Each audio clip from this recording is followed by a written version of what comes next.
Dit wil my lyk of almal hier bo op hulle plekke is. Andy, jy lyk so Piet Gonzales. Die oefening in vir die dag. Ons gaan so 'n paar liedere saam sing.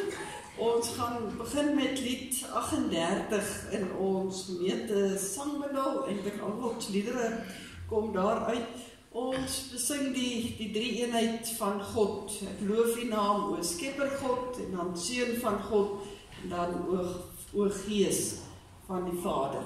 Al drie die verse van lied 38.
Dus allemaal kijken zo ver afwachten dat die derde vers we beginnen. Ons gaan naar lied 263. Hier is ook nog niet. Hier staan een jong mens. En daarboven is kinders. Ja, ons thema, daar is nog een liedje.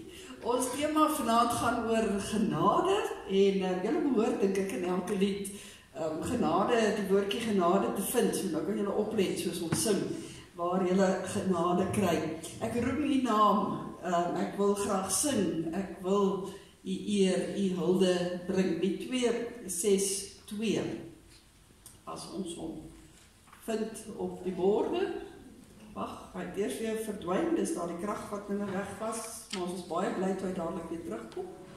Ek roep u naam, ek wil graag sing, ek wil u eer,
die gebed wat ons saam sing, ons is alweer aan die einde van die boodskap, die gedeelte oor die genade hoor, as ek dit weer gaan aanhaal, maar kom ons sing die hele lied nou saam.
Lied 415 wat ons sê dat die Here ons hoop is en dat hy ons en ons land sal seën.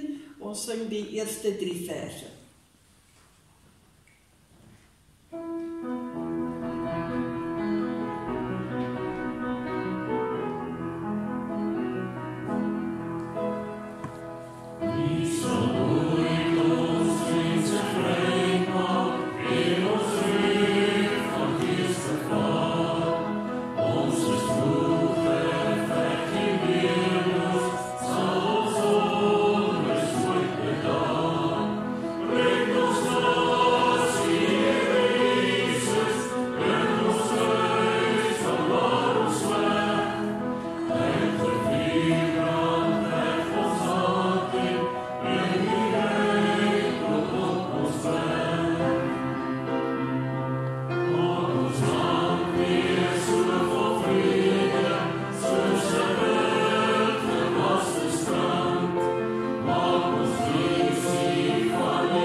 Vlamlied 165, ons gaan daarvan die eerste 2 verse sing.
gaan die laaste enetjie laat oorstaan.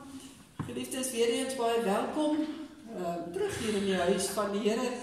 Die meeste wat ook vanoggend hier was, dis lekker om julle ook hier in die aanduur te sien.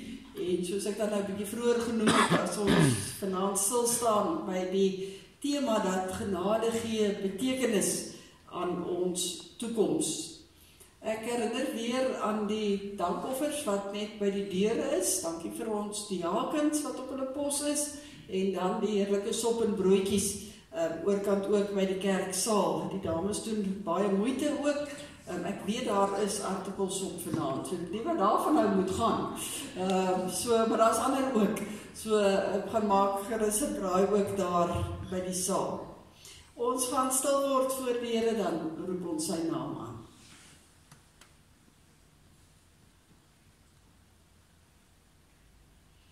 Die Here God is ons krag en ons beskerming. Die Here gee genade en eer. Hy weerhou die goeie nie van die wat reg lewe nie. Here Almagtige, dit gaan goed met die mens wat op U vertrou. Amen. Geliefdes, genade, barmhartigheid en vrede vir U van God die Vader, deur die Seun Jesus Christus, en deur die kragvolle en troostvolle werk van die Heilige Gees. Ons sing 'n loflied, Vlamlied 8, tot eer van die Here. Ons is maar net 'n oomblik, maar God is vir altyd. Maar hy sorg vir ons in elke oomblik. Kom ons sing staande die eerste en die tweede vers, dan kan ek weer die plekke inneem.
Ons maak ons Bybels vanaand oop by die bekende opstandingshoofstuk van Paulus 1 Korintiërs 15.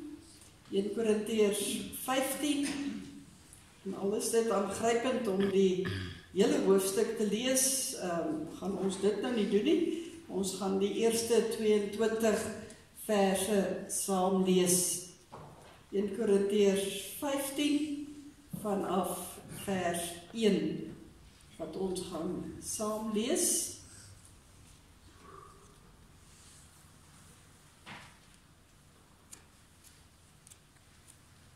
My voorkom almal het hom gekry, dan gaan ons as gebed saam sing vanaand en vra dat die Here ook in sy genade ons sal aanraak deur sy woord. Ons sing weer die heiligheid van die Here, maar kom ons sing so sittende en biddende dan saam die eerste 2 verse.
Ons lees 1 Korintiërs 15 by die eerste vers. As Paulus sê, ek herinner julle broers aan die evangelie wat ek aan julle verkondig het en wat julle ontvang het en waarin julle ook gevestig staan.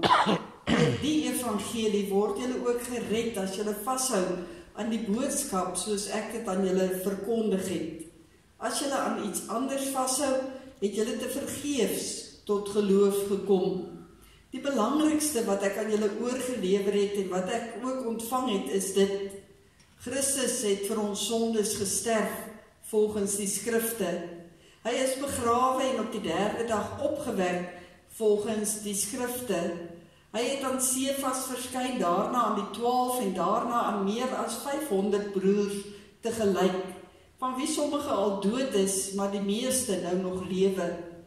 Daarna het hy aan Jakobus verskyn en toe aan al die apostels. Heel laaste het hy ook aan my, die misgeboorte, verskyn. Ek is immers die geringste van die apostels en is nie werd om 'n apostel genoem te word nie, omdat ek die kerk van God vervolg het. Maar deur die genade van God is ek wat ek is. Sy genade aan my was nie te vergeefs nie, inteendeel, ek het harder gewerk as hulle almal. Eintlik was dit nie ek nie, maar die genade van God wat by my is. In elk geval, of dit ek of hulle, dit is wat ons verkondig en dit is wat julle geglo het. As ons dan verkondig dat Christus uit die dood opgewek is, hoe kan party van julle nog beweer dat daar geen opstanding van die dooies is nie? As daar geen opstanding van die dooies is nie, beteken dit dat Christus ook nie opgewek is nie. En as Christus nie opgewek is nie, is ons prediking sonder inhoud en julle geloof ook sonder inhoud. Verder sou dit beteken dat ons vals getuies oor God afgelê het, omdat ons teen God ingetuig het dat hy Christus opgewek het. As dit dan waar is dat die dooies nie opgewek word nie, het hy Christus ook nie opgewek nie. As die dooies nie opgewek word nie, is Christus ook nie opgewek nie. En as Christus nie opgewek is nie, is julle geloof waardeloos en is julle nog gevange in julle sondes. Dan is ook die wat in Christus gesterf het, verlore. As ons net vir hierdie lewe ons hoop op Christus vestig, is ons die bejammeringswaardigste van alle mense. Maar nou, Christus is opgewek uit die dood, as eersteling uit die wat gesterf het. Aangesien die dood deur 'n mens gekom het, het die opstanding van die dooies ook deur 'n mens gekom. Net soos almal deur hulle verbondenheid met Adam sterf, so sal almal in Christus lewend gemaak word. Ons gaan net tot sover lees uit die woord van die Here. Die versie wat ek wil uitlig is in vers 10, as hy sê, maar deur die genade van God is ek wat ek is. Sy genade aan my was nie te vergeefs nie, inteendeel, ek het harder gewerk as hulle almal. Eintlik was dit nie ek nie, maar die genade van God wat by my is.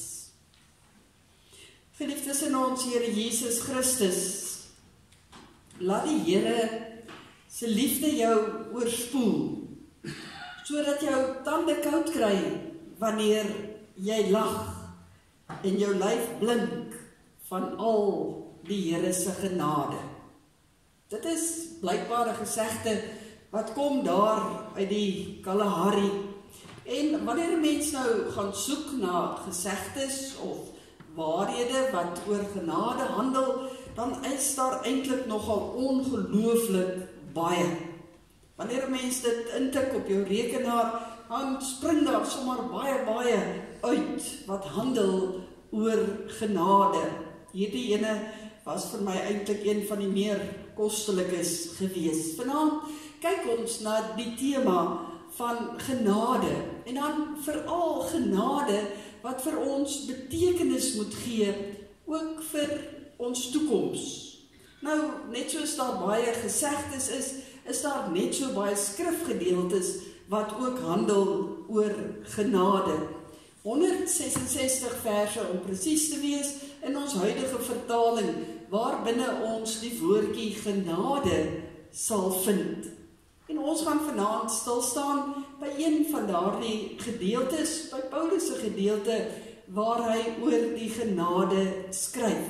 Nou is dit nie al gedeelte wat hy oor geskryf het van genade nie, inteendeel, Paulus het eintlik in sy briewe ongelooflik baie geskryf oor die genade.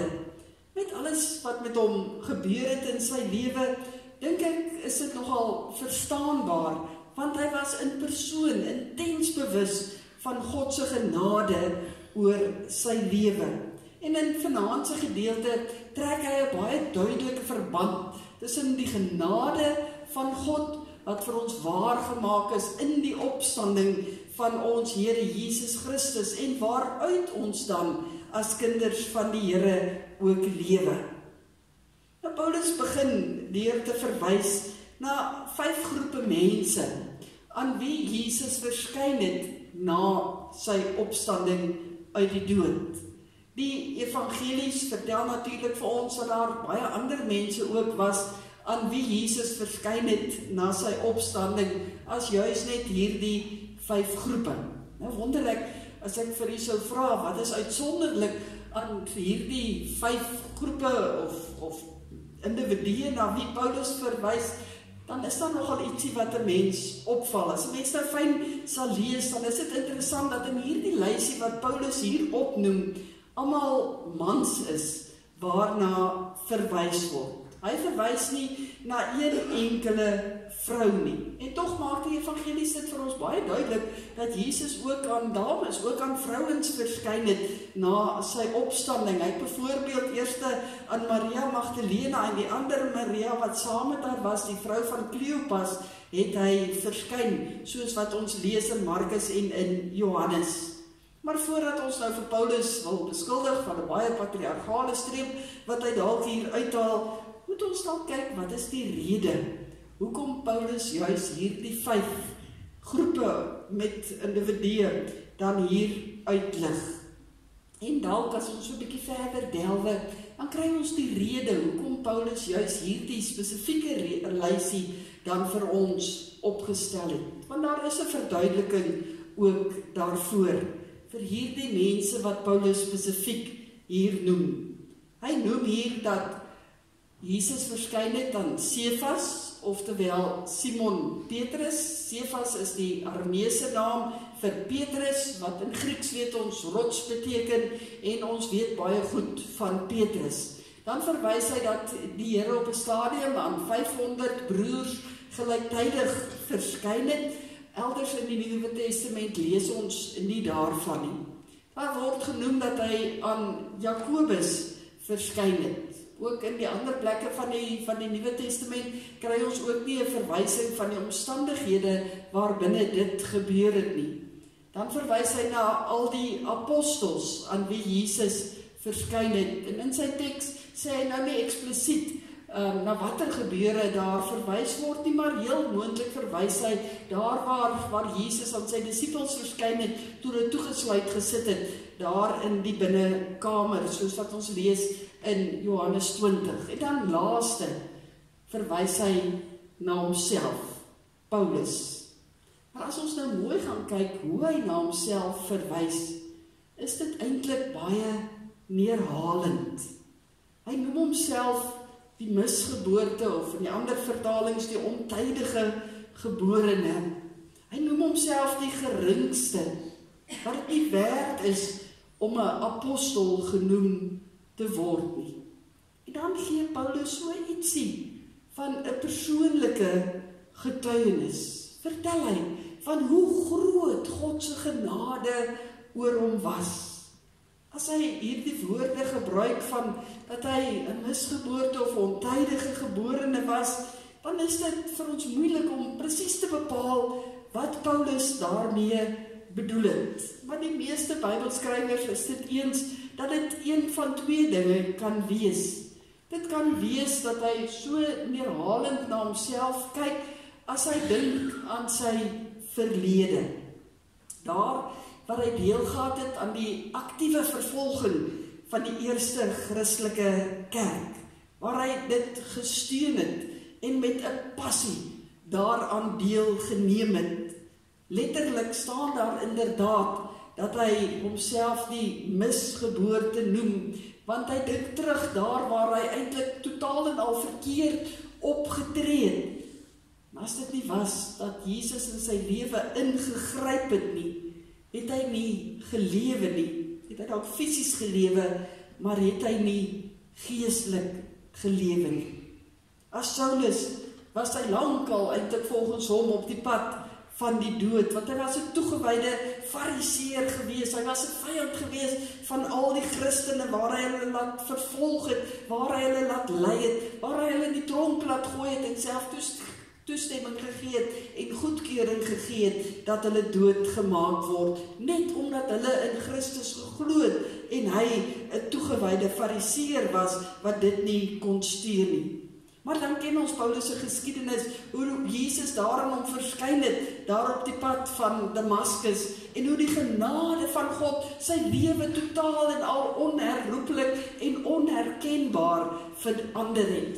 Daar op daardie pad word Paulus se lewe tot stilstand geruk, en hierdie vervolger van Jesus word nou die navolger van Jesus Christus. En oor sal Paulus sê, dit alles is net genade. God se onverdiende goedheid, laat hom Paulus wees. Laat hom nou wees as hy hier skryf wie hy is. Deur God se genade is hy van sy sonde gered. Deur die sterwe van ons Here Jesus Christus en deur die opstanding van ons Here Jesus Christus. Deur die genade van God is hy nou 'n apostel vir die Here. Dit is vir my nogal die mees logiese rede hoekom Paulus so neerhalend na homself sal verwys as die laatgeborene, oftewel nou dan ook die geringste of die een wat dit nie werd is om eers 'n apostel genoem te word nie. As dit nie vir die genade van die Here was nie, dan sou hy nie wees wie hy toe was toe hy hier skrywe nie. Die ander rede wat hulle gee vir hoekom hy so na homself verwys, kan aan die een kant dalk nie heeltemal sin maak nie, maar dit is tog interessant genoeg om dit vanaand ook te noem en in julle midde ook te laat, dat hy daarmee eintlik bedoel dat hy te laat eintlik gebore is.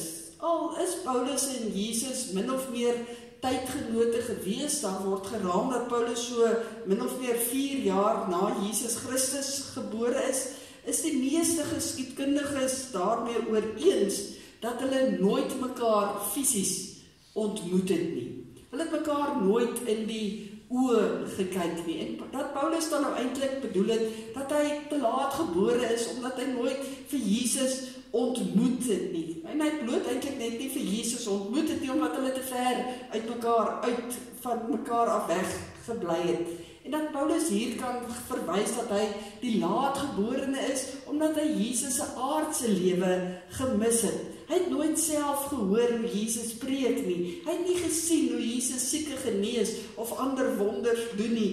Hy het nie Jesus se leringe direk gehoor nie.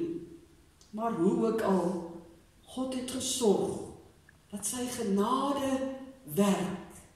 En Jesus het in die verheerlikte vorm uit die hemel aan hom verskyn en bekend gemaak wie hy is. Paulus getuig daarvan, hierdie genade gee vir hom nuwe lewe. Hy word 'n getuie, hy word 'n kragtige apostel. En die Here maak vir hom een van die mees invloedryke boodskappers van die Here binne in sy tyd. Hy werk inderdaad harder as enig iemand anders. Hy het gevoel hy moes so hard werk, omdat hy vroeër 'n fariseer en 'n vervolger van die kerk was, en sy aardse toekoms kort was, en hy daarom alles moes insit, om hierdie stukkie nog te benut, om alles vir die Here te kan gee, en te kan doen, wat hy graag wou. Hy is meer as enige apostel vervolg, hy het meer as hulle gelei en swaar gekry, sodat hy die goeie nuus van God se genade aan mense kon verkondig. Sodat ander mense, wat dalk ook soos hy gevoel het, ander mense ook verlonaars, verlaters van die Here, ongelowiges, ook mense wat dalk gedink het, hulle is ontydig geborenes, dat hulle ook kon besef, maar dat die genade van die Here is ook daar vir hulle. Dis die hartklop van die evangelie. Wat 'n mens so 'n bietjie dieper wil laat delwe in hierdie lysie wat Paulus dan gee van hierdie 5 groepe aan wie Jesus verskyn het. 5 manlike groepe. Kyk ons so 'n bietjie dieper daarna, dan vind 'n mens eintlik iets ongeloofliks. Die getal 5 word in die Bybel gebruik uit en uit om te praat oor God se genade. Daar waar die getal 5 gebruik word in die Bybel, binne in daardie omstandighede word daar gewoonlik verwys na die genade van God. En binne hierdie konteks is dit dus belangrik as Paulus juis 5 hier vir ons aanhaal aan wie Jesus verskyn het. Interessant genoeg, as 'n mens gaan kyk na ons teksversie van vanaand, dan word daar 3 keer verwys na die genade wat God aan Paulus gegee het. En 3 is die getal van God die Vader, die Seun en die Heilige Gees. So op 'n baie spesiale manier vleg Paulus hierdie gedeelte aan mekaar. As hy hierso dan vir ons sê, maar deur die genade van God is ek wat ek is. Sy genade aan my was nie te vergeefs nie. Inteendeel, ek het harder gewerk as hulle almal. Eintlik was dit nie ek nie, maar die genade van God wat by my is. En so beklemtoon hy die genade van God wat by sy kinders is.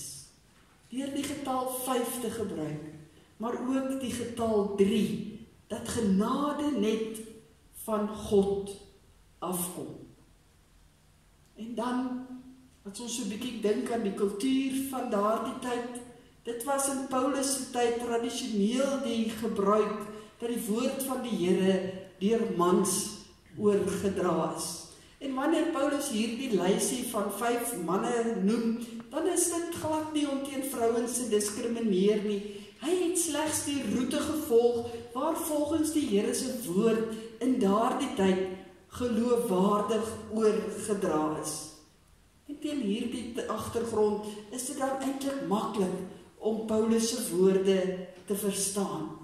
En die hoofboodskap wat hy wou tuisbring, sonder die genade van die Here is 'n mens eintlik niks. Sonder die genade van die Here is 'n mens eintlik niks. Eers wanneer jy bewus raak van die genade van die Here, dan getuig Paulus hier, dit het hom waardig gemaak.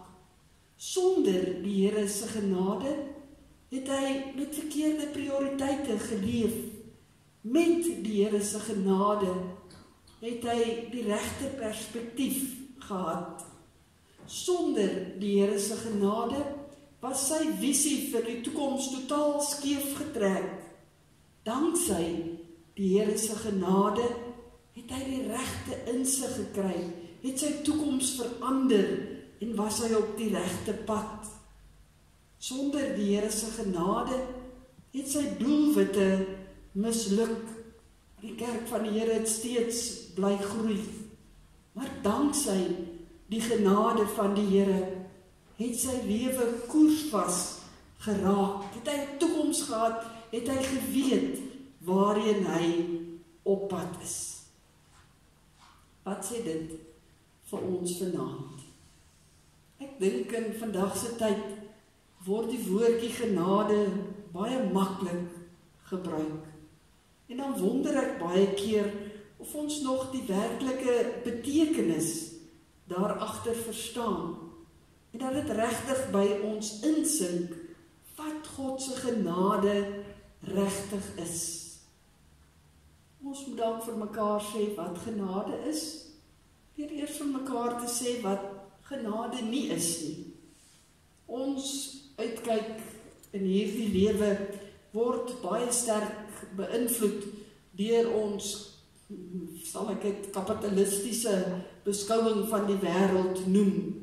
Kom ek probeer iets daarvan verduidelik. Binne 'n kapitalistiese stelsel werk alles volgens transaksies. In die praktyk kom dit daarop neer dat 'n mens ruilhandel toepas tussen 2 of meer partye. Jy moet kan aankoop om te kan verkoop. Jy moet werk om 'n salaris te verdien. Jy moet iets gee om iets te kan ontvang. Jy moet dus presteer as jy iets wil verdien. En dit is nie wat genade is nie. Totaal en al glad nie. Al is hierdie stelsel so in ons in vasgeknoop. Dit is nie hoe God met genade werk nie. En ek dink daarom is dit vir ons baie keer so moeilik om genade regtig te verstaan en ons eie te maak. Want God se genade is nie iets wat ek op enige manier enigsins kan verdien nie. Jy kry byvoorbeeld nie meer genade as jy meer sonde doen nie. Jy kry ook nie minder genade as jy minder sonde doen nie. As jy sonde doen, doen jy in elk geval die beeld van God oneer binne in jou aan. En dan verdien jy mos nie eintlik werklik enigsins om die beeld van God te dra as jy sonde doen nie. Tog gee God aan ons die genade om ten spyte van ons sondaar optrede nog steeds sy beelddraers in hierdie wêreld te wees. Johannes skryf in sy evangelie, toe die woord mens geword het, het die heerlikheid van God in sy volle genade onder ons kom woon. En Jesus, weet ons, was die uitbeelding van God en ons streef daarna om soos Jesus te lewe. Daarom dat Johannes ook later kon sê in 1 Johannes 1, uit sy oorvloed het ons almal genade op genade ontvang. Meer as genoeg. Net soos wat Paulus vir ons hier ietsie van sy lewe vertel, het elke mens 'n storie. Kan elkeen van ons iets van ons lewe ook vertel? Watter storie vertel jou lewe? Ons as kinders van die Here is almal op 'n stadium deur die Gees van God aangeraak. En wanneer ons so aangeraak is, toe het genade deel geword van ons lewe. Jy vanaand sê, jy glo in Christus, dan is dit die Heilige Gees wat jou so oortuig het. En dan is jy deur God se genade die kind van die Here wat jy is. Om regtig die toekoms te leef, kan 'n mens nie sonder daardie genade leef nie. Dan kry jou lewe betekenis. Dan besef ek uit wie en waardeur ek eintlik leef. Kom ek gebruik vir Paulus ten slotte as 'n voorbeeld weer.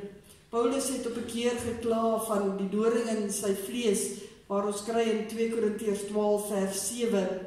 In die Ou Testament het die doring in die vlees gewoonlik verwys na een of ander vyand, en ons weet nie watter vyand Paulus gehad het, of dit 'n fisiese of 'n geestelike of wat dit was wat hy gehad het nie, maar dit is ietsie wat vir hom baie gepla het, soveel so dat hy by die Here gesmeek het dat dit van hom af weggeneem sou word.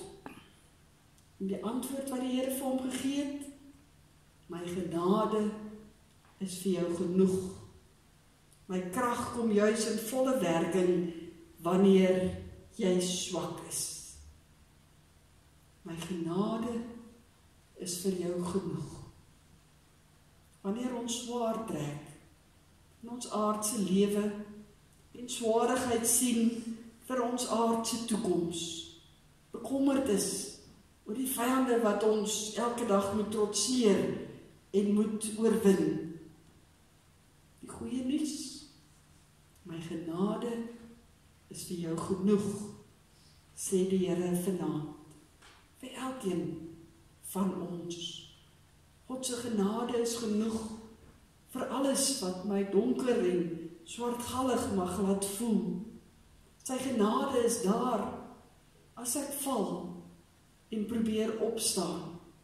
Sy genade is daar al sou ek telke male val in my toekoms. God se genade is daar wanneer ek sterk is. Maar God se genade is ook daar waar ek swak en onseker voel, nie so sterk en nie so dapper is nie. Trouwens, wanneer ons swak is God se genade in oorvloed daar. En daarom kan ons met vrymoedigheid die woorde van Koos Du Plessis ook aanhaal: wat ek is net genade. Wat hy weer gekry het by 'n Paulus. Storie van jou lewe kry eers betekenis wanneer jy werklik opnuut besef hoe groot die genade is wat die Here oor ons uitstort. Amen. Ek gaan vanaand, omdat dit 'n Sondag-aand is en ons gewoonlik nog so bietjie rustiger is, kans gee en geleentheid gee vir hardop gebede. Kom ons bid net saam en u kan bid wat op u hart lê. Enige persoon wat graag wil voorgaan, vra net dat hy asseblief u stem so bietjie sal verhef, dat ons ook duidelik kan hoor. So daar's geleentheid vir enige persoon wat vir ons wil voorgaan in 'n hardop gebed. Ons Hemelse Vader, dankie Here dat ons vanaand hier in u huis in hierdie oomblikke so bidend voor u kan wees. Dat ons harte na u toe kan ophef, dat ons met U kan praat in die hart, of hardop, en dit met U deel, wat in ons lewens gebeur, wat in ons gedagtes opkom, en dit wat op ons harte lê.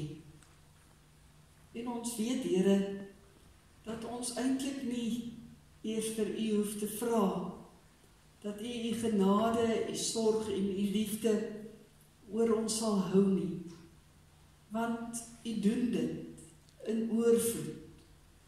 As ons terugkyk, dan getuig ons lewens daarvan. In hierdie oomblik, waar ons voor U stil is dit ook 'n genade oomblik uit U hand uit. En dankie dan dat ons die versekering het, dat as ons verder die toekoms ingaan, vandat ons hier uitstap, dat U genade vir ons genoeg sal wees. Dat ons daarin en daaruit kan gaan lewe.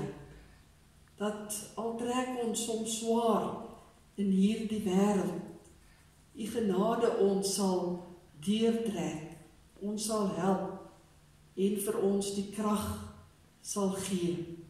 Dat U dan des te meer deur ons sal werk en in ons ook sal werk. Here, mag ons elke oomblik bewus wees hoe U genade met ons is. As ons ook 'n nuwe week tegemoet gaan, Here, waar ons nie weet wat op ons wag nie, vertrou ons vir U en maak ons juis staat op U genade om vir ons deur alles heen te help.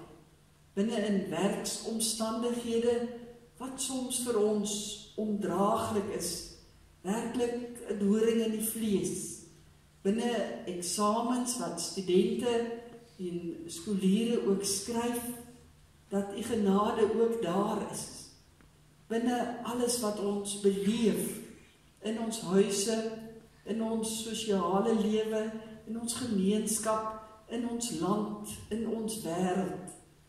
Here, mag ons vashou aan hierdie absolute wete. Deur U genade is ek wat ek is, en U genade is vir my genoeg, ook vir die toekoms. Mag ons uit hierdie wete verder gaan leef. Amen.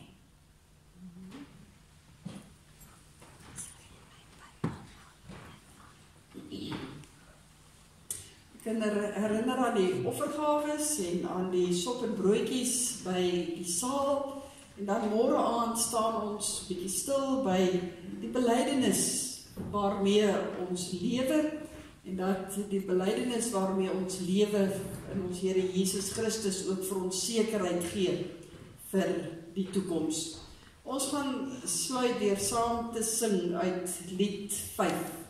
Pragtige lied wat sê daar is geen grens aan U guns en genade, U groot ontferming hou nooit op. En dit wat daarop volg, daarna bly staan vir die uitspreek van die seën en antwoord ons met 'n amen.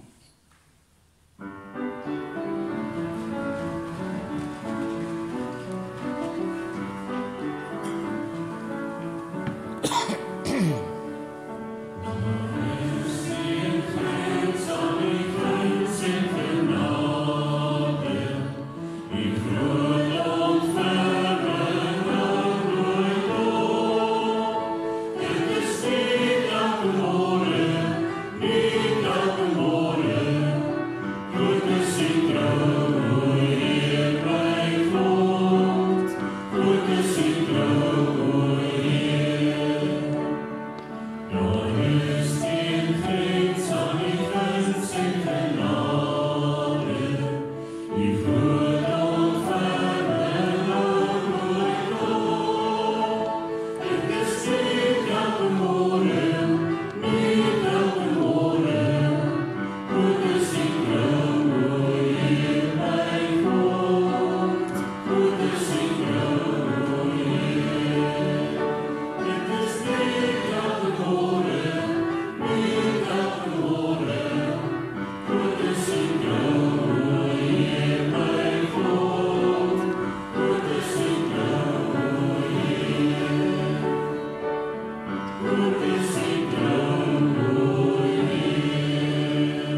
ontvang die seën van die Here.